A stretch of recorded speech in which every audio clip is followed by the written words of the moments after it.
Setelah keluar sebagai pemenang dalam kontestasi pemilihan umum presiden atau Pilpres 2024, Prabowo Subianto dan Gibran Rakabuming Raka resmi dilantik sebagai pasangan presiden dan wakil presiden Republik Indonesia yang baru dalam sidang paripurna Majelis Permusyawaratan Rakyat Republik Indonesia atau MPR RI yang digelar di Gedung Nusantara, Kompleks Parlemen, Senayan, Jakarta, 20 Oktober 2024.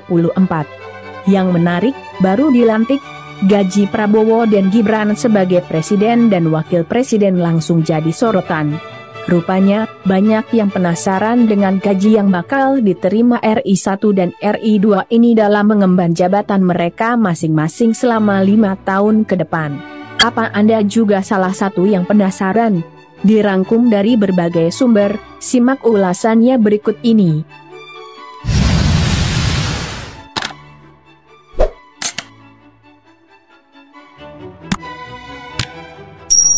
Setelah berulang kali mengikuti kontestasi pemilihan umum presiden atau Pilpres, akhirnya Prabowo diizinkan juga oleh Tuhan Yang Maha Kuasa untuk meraih cita-citanya tersebut. Memang tak mudah bagi putra sulung Begawan Ekonomi Indonesia Sumitro Joyo Hadikusumo ini untuk mewujudkan cita-citanya tersebut. Berulang kali ia kalah dari para pesaingnya terdahulu. 3 kali nyapres, baru kali ini ia keluar sebagai pemenang.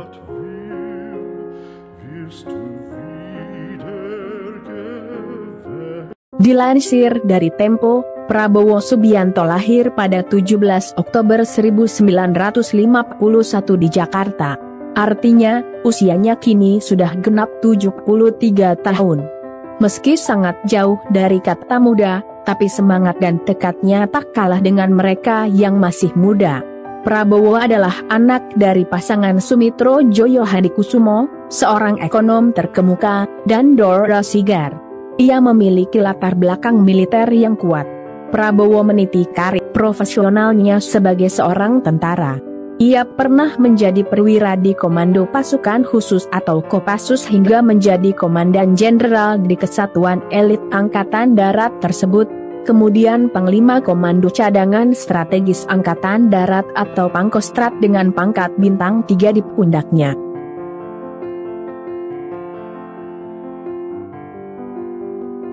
Pada tahun 1998, Prabowo mendirikan Partai Gerakan Indonesia Raya atau Gerindra, setelah pensiun dari militer. Dari sinilah karir politiknya dimulai. Ia terjun ke dunia politik dan mendapatkan dukungan politik yang signifikan.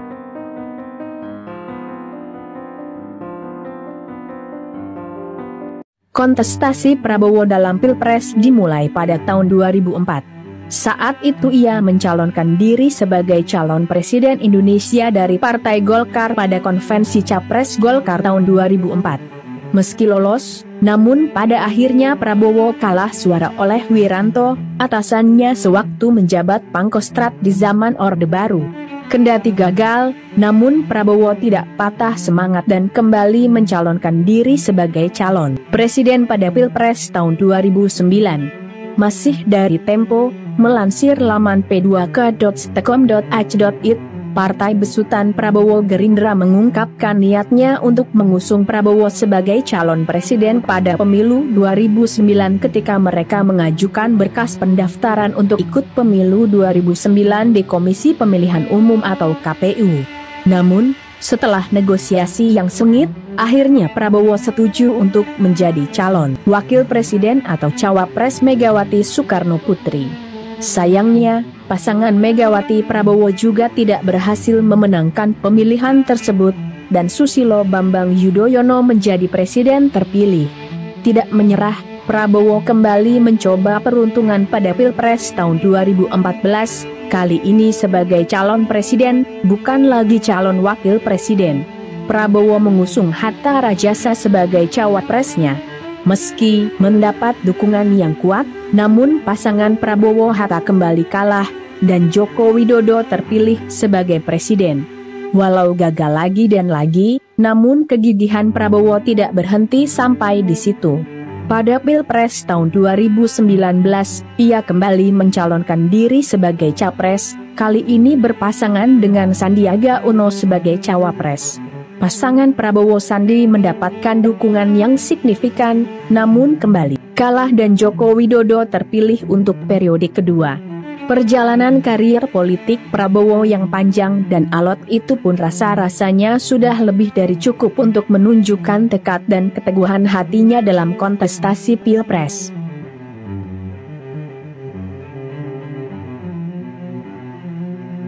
Meskipun belum berhasil memenangkan kontestasi Pilpres kala itu, namun ia tetap menjadi salah satu tokoh politik yang memiliki pengaruh besar di Indonesia.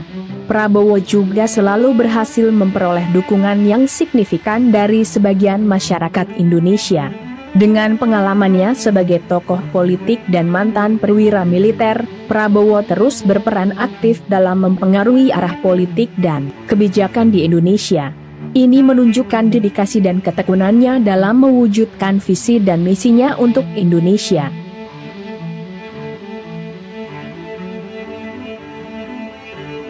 Berbeda dengan pasangannya, Gibran, yang sekarang telah resmi menyandang jabatan Wakil Presiden. Karir politik putra sulung Presiden ke-7 RI ini melejit bak roket. Belum juga purna tugas sebagai wali kota Solo, ia sudah digadang-gadang untuk menjadi calon wapres mendampingi Prabowo. Pun baru sekali mengikuti kontestasi Pilpres, Gibran langsung berhasil. Sejak zaman kemerdekaan hingga sekarang, sepertinya dirinya lah orang pertama di negeri ini yang dikaruniai keberuntungan semacam itu.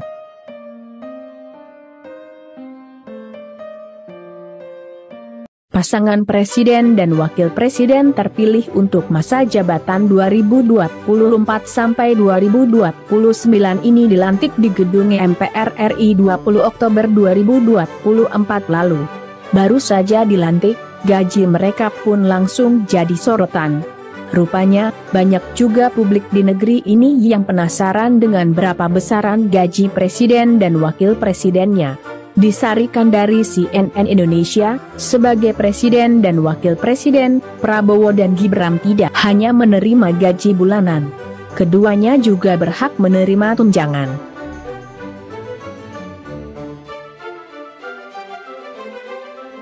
Perihal gaji kepala negara dan wakilnya rupanya sudah sejak lama diatur dalam perangkat undang-undang atau UU yang sudah ada sejak tahun 1970-an. Yakni UU Nomor 7 Tahun 1978 tentang hal keuangan atau administratif presiden dan wakil presiden serta mantan presiden dan wakil presiden.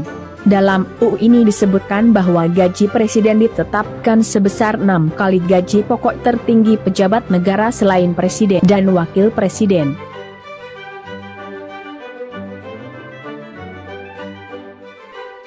Adapun gaji pejabat tertinggi negara selain presiden dan wakil presiden sebesar Rp5.040.000 per bulan.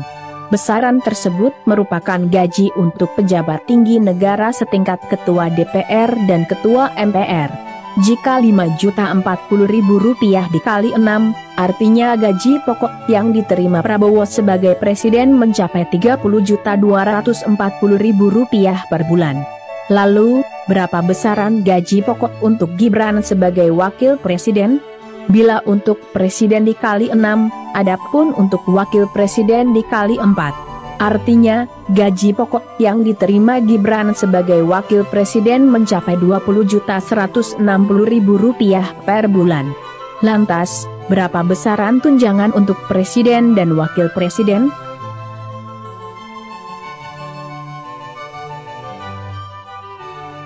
Adapun tunjangan untuk mereka sebagai pasangan presiden dan wakil presiden ternyata juga sudah cukup lama ada.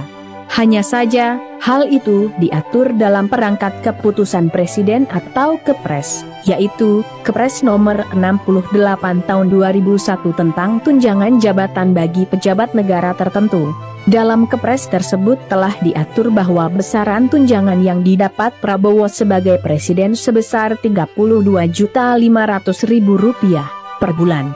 Sedangkan tunjangan untuk Gibran sebagai wakil presiden adalah 22 juta rupiah per bulan. Kalau digabung gaji pokok dan tunjangan, sebagai presiden, Prabowo nantinya akan menerima pendapatan sebesar 62.740.000 rupiah per bulan. Sedangkan sebagai wakil presiden, Gibran akan menerima pendapatan sebesar 42.160.000 rupiah per bulan.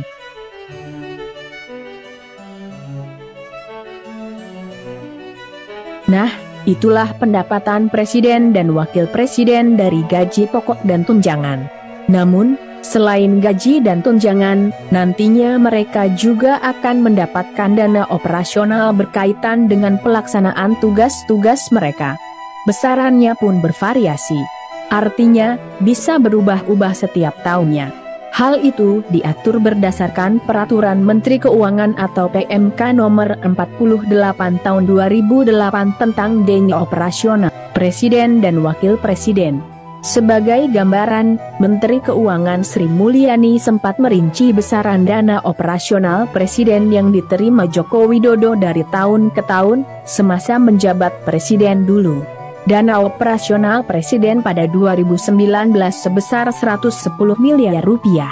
Tahun 2020 naik menjadi 116,2 miliar rupiah. Lalu, naik lagi pada 2021 menjadi 119,7 miliar rupiah. Lalu naik tajam pada 2022 menjadi 160,9 miliar rupiah. Kemudian, turun sedikit menjadi 156,5 miliar pada tahun 2023.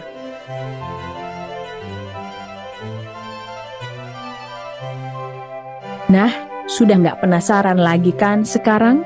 Atau, ingin tahu hal lain yang berkaitan dengan pendapatan presiden dan wakil presiden di negeri kita ini? Tulis di kolom komentar ya.